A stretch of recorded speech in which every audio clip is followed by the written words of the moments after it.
Hi everyone, good afternoon, and thank you for joining us in our 2024 Government Contracting Summer Shorts Complimentary Webinar Series. First, a bit about Jennifer Sha and Associates. We are based in downtown Washington, D.C. with a focus on advising established federal contractors. Our clients are companies who sell products, services, or software to the federal government and range from large businesses to mid-sized firms with millions in federal contracts. Separate from our consulting services, we have amassed a subscriber base of almost 35,000 in our weekly newsletter, The Federal Contractor Weekly. We offer advertising opportunities in the newsletter, including sponsored content newsletters and webinars. If you are interested in reaching federal contractors, please email us and ask for a media kit. Now a bit about this series. As always, our webinars are complimentary and recorded. You can find all of our recordings on our YouTube channel simply by subscribing to it using the link you see on the screen. There is no cost. You can find all of our PowerPoints on the SlideShare site using your LinkedIn credentials to log in. Again, there is no cost. You can find the links to register for this series on our website, jennifersha.com, under the Webinars tab. There is a separate registration link for each webinar. Now, more details about this series. We will be running this webinar series every day at 12 p.m. Eastern Time. We started this series on Monday, August 12th, and it will conclude this Friday, August 23rd. Our guest speakers cover various GovCon topics and will focus on the areas, best practices, common pitfalls, and FAQs. At the end of each webinar, we will open up the floor to questions, so please type them into the control panel as we go, and I will read them in the order they are received. They will be read anonymously. Here's a glimpse of our speakers, leading ladies in federal contracting. Each speaker covers a hot topic in federal contracting. And here are more images of the ladies you heard from last week and you will hear from this week. Again, please remember you can find the full schedule and also the recordings, including those from last week, on our website under the tab Webinars. For all of our 700 plus webinars, please hop over to our complimentary YouTube channel. Our webinars are complimentary thanks to our longtime in-kind sponsors. We would like to thank our friends at GovEvents, the premier platform for posting events related to government and government contracting. You can find all of our webinars and our events at govevents.com, as well as recordings from our past 700 plus webinars. We also want to thank Tom Johnson and his team at Set Aside Alert, the go-to publication for contracting opportunities for small women-owned, veteran-owned, HUB-zone and 8A firms. Visit setasidealert.com for more information. Also, the Fairfax County Economic Development Group is a great resource for businesses in Northern Virginia. Please visit their calendar to learn about events and trainings, including this webinar series. Now I want to let you know about our complimentary webinar series on big tech in the federal government. Please join us this fall for our Big Tech webinar series. This series will run every Wednesday at 12 p.m. Eastern Time. You can find the registration links on our website under Big Tech. As always, these webinars are complimentary and recorded. We will cover the top 15 big tech companies who sell to the U.S. federal government. This includes household names like Amazon, Facebook, X, Salesforce, and more. We will dig into the data to look at lobbying dollars spent, their special interest, stock price, and how that intersects with their federal contracts. We will dissect their civilian versus defense contract, as well as contract vehicle dollars to include GWACs and GSA schedules. We will also look at their subcontracting dollars.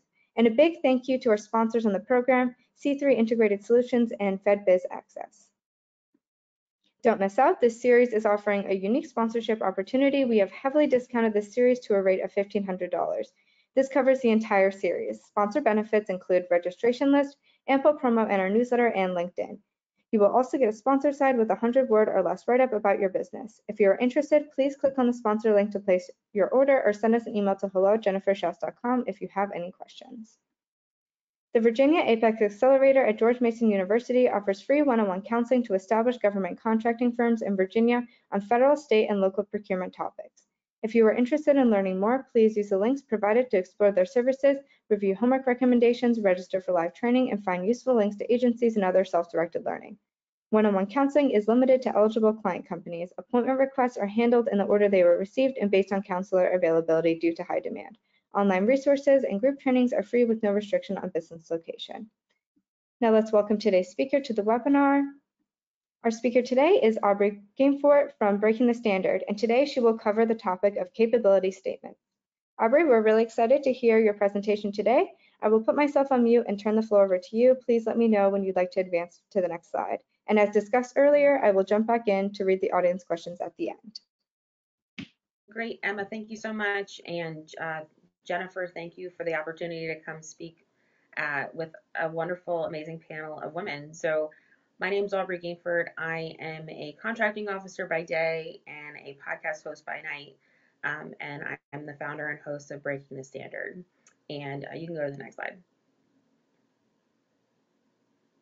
So, we're going to be talking about capability statements today, which I'm sure people have a love hate relationship with. Next slide. All right, so let's start with best practices. Number one, target a specific audience or customer.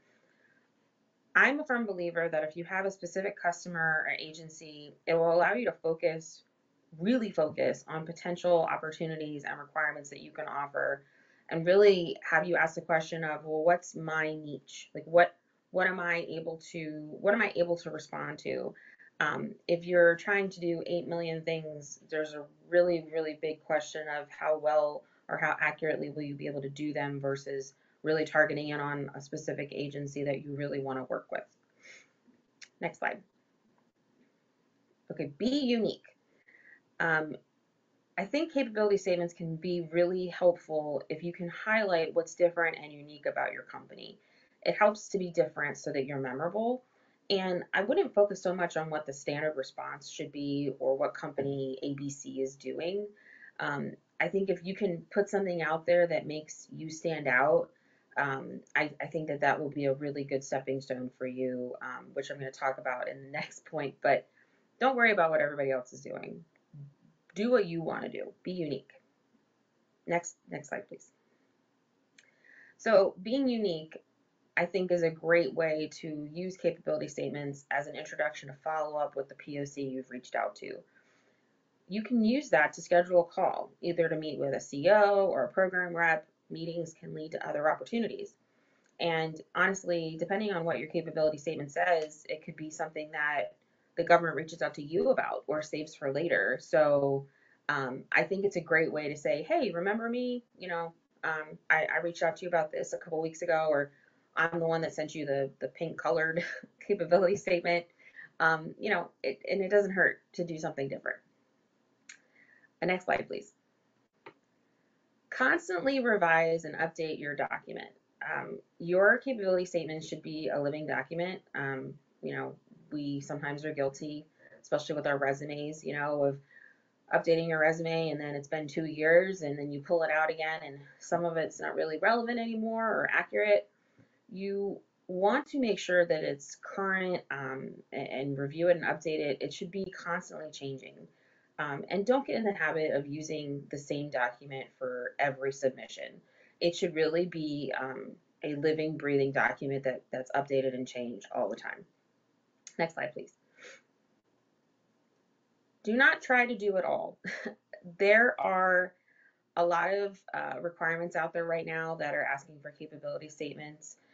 Don't try to respond to all of them. Do not try to use AI to write all of your capability statements and then you don't have anything specific or of real value. Really focus on specific requirements that you can be able to speak to, with complete, clear capability statements. Being able to say, I am able to do this, this, and this, and really be able to, showcase who you are instead of trying to do everything across the board. Okay, so now we're going to talk about some common pitfalls when it comes to capability statements. The first one I would say is including everything but the kitchen sink.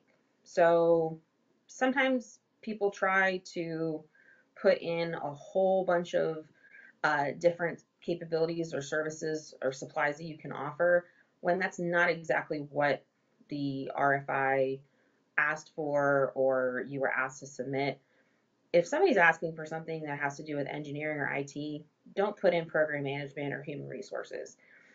If there's a lot going on in the document and you've thrown everything but the kitchen sink in there, sometimes it's really hard to read and it's not taken seriously and it could be passed to the side. Next slide, please. Not updating and having it as a living document. So don't send documents that have information that are expired or inaccurate.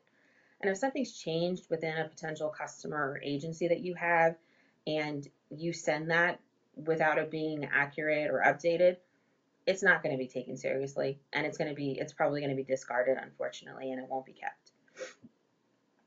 Next slide, please. Invalid contact information. So you would be surprised if someone wants to call you in response to your capability statement, have the correct contact information on there. There have been instances where information wasn't valid or correct, and the government point of contact wasn't able to reach them and moved on to the next capability statement. And unfortunately, that company lost out on the opportunity. Next slide, please. Vague information. If your capability statement does not specify or explain what it is that you can do, there might be an inclination to just move it to the side. If the person reading it says, I'm not really sure what you're offering or what you're suggesting, that's a clear issue. And unfortunately, a lot of times we don't have the time to go back to you and clarify that or ask more questions. And so it just unfortunately gets moved over. Site specifics. Use clear information. Be intentional. Okay. Oh no, you're good. You can go to the next one.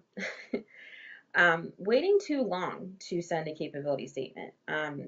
Sometimes turnaround times are really quick, and I acknowledge that.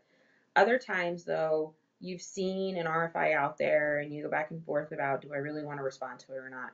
Well, if it's not something that speaks to you, then don't try to do it all. But um, if you rush, you could meet or really miss essential information, miss the deadline to submit, or just send a very poorly written document. So I would say trust your gut. And if it's something that you really want to respond to, go ahead and put the time in, because I do acknowledge that it takes time to write these and respond. But don't hesitate. If it's something you really want to go after it. So some frequently asked questions. Do capability statements actually get read? They do. I think it depends on how closely the reader reads them, depending on the information that's in there. Like I said earlier, if you have everything but the kitchen sink in there, I don't know that it's always taken as seriously. But if something stands out to the person reading it, I really do believe the entire thing would be read and then shared with the potential program office or with someone else that would see how it could be, how this company could be used moving forward in the future. But they do get read.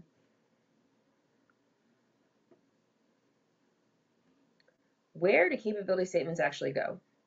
And no, it's not to a big black hole.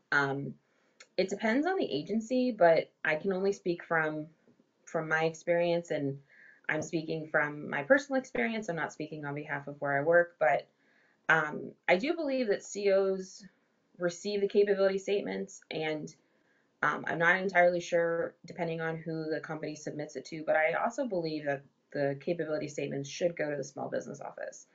If the small business office has a copy of it, then they can share that with whoever's working on a specific requirement that could be beneficial to that company and vice versa. And small business offices have a lot more flexibility when it comes to communicating with industry.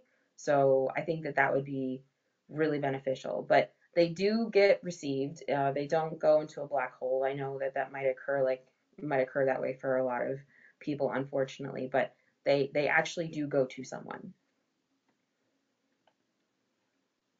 How can I use the capability statement for a future conversation? I think that if you've put something on there that's unique, you could say, hi, remember me? I submitted this, a couple weeks ago or a couple of months ago. I'd really like to talk to you for a couple of minutes. I'm thinking about how I would like to be approached. And if somebody asked me if I had feedback for them on their capability statement, I would probably say yes, minus this time of year because it's the end of our fiscal year and it's a little insane. But I would want to be able to offer that information to someone. And if somebody asked me in terms of market research, was my document helpful? It's a market research environment, so it's open. It's an open playing field to be able to say, this is what I found helpful, this is what I wish I knew more about. But I also think that like debriefs, that would be a very helpful information to be able to provide to a company. Are capability statements useful? If done successfully, I do believe that capability statements are useful. So they're used for market research a lot of times, to determine if companies across the board can perform the work, and then can a number of small businesses perform them? And, is there a certain number that we can drill it down to have it be a small business set aside? That would be really helpful. It can also be an indicator to the government that requirements are not available commercially, or we really need to go back to the drawing board and look at, or do we really know what we need, or do we need to, I guess, flush it out a little bit more, to get different responses based on what we submit out to industry? Why don't I hear back about my capability statements more often? So I fully acknowledge that companies do not get feedback on their statements as much as they should. Um, you know, People in contracting are busy. They do forget. They could be better about offering information. I would offer that you should follow up if you don't hear back. And I would hope that whoever you reach out to, and ask for a follow up, that they would provide you at least some form of communication back, because I think that's the least that they could do, especially considering all of the time that you spent, putting together a capability statement and submitting it. So I think I breezed through that really quickly, Emma, and so I'm not sure. Hopefully, people might have questions. But those were the things that came to mind for me, when I've been asked or talked about capability statements in the past. So I'm gonna stop talking now. Thank you so much, Aubrey. I will read out some of the questions we've gotten. Can or should CSs be sent directly to CEOs as an introduction? I think so. I would also recommend, though, that it could be sent to if you find out your small business rep too, because everything up to the solicitation can be done as an introduction, in the market research phase. So I don't think that that's harmful at all. But I do think that, when it comes to, one-on-ones and having different types of conversations, you should also include or send it to your small business office and just let them know that you also reached out to the contracting team. But it is a good way to introduce yourself to contracting people if you've not had the opportunity to meet them or speak with them. Okay. The speaker mentioned sending a CS to the small business office. Can she elaborate on this? Who at this small business office? So each agency has a small business office. So if you go to an agency's website and you type in the small business office, there is at least one or two people that for every agency support all of the small business goals that are tied to that agency. They usually are the people that, track how we're doing through the year, and they can also check in a little bit further detail, depending on what's forecasted, what you submit, or if there's something that, they're able to offer you. Like I said, that I can't, because their flexibility to have conversations with industry is a little bit different than mine, especially depending on where we are in the process. But to take it a step further, there are reps at every agency for small business, but then you could also ask, your small business area reps for help as well. But there are small business representatives, or at least one person at every agency that is there strictly to uphold the small business goals for the agency. Okay, I will give a few seconds if anybody else wants to type in a question.